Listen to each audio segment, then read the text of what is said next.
I have got this question that sometimes when you are in distress or in misery and you can't pray to Allah as you normally do.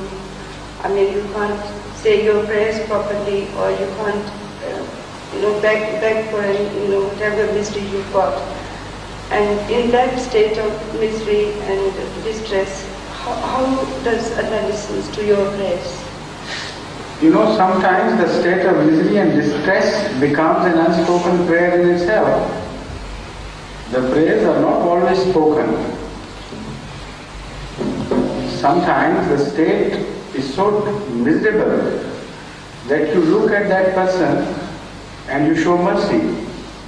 This is why Allah Ta'ala has mentioned in the Holy Quran two types of people. One as beggars and one as,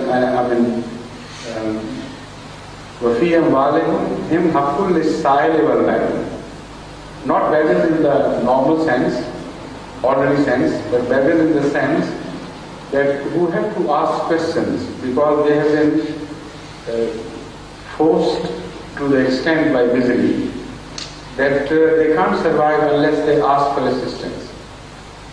But there are others who are mahroom, who can't even ask because their self-respect would stand in the way, and whatever they happen to them, they will not spread their hand to others.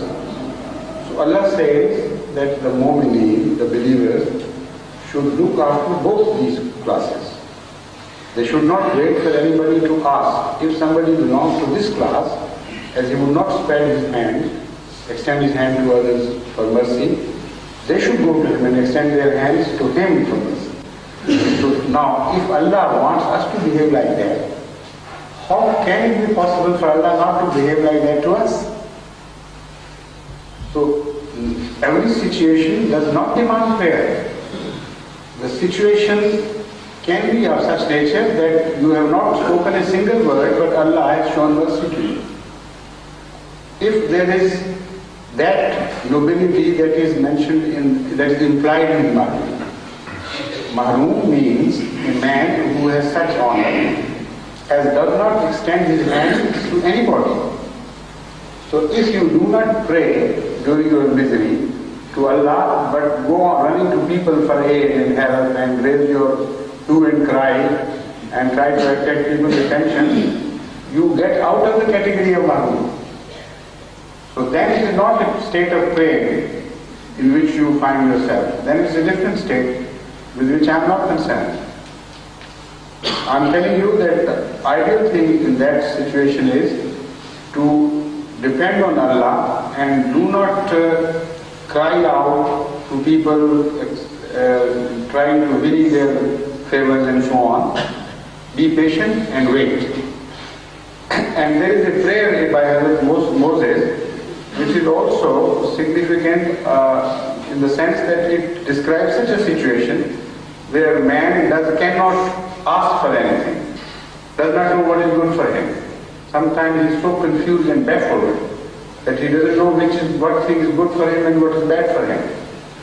In that state too, one cannot ask for anything. So Hazrat Moses was very clever in this respect. His prayers are very interesting, and they have been so oft repeated in the Holy Quran that Allah must have enjoyed the way he prayed.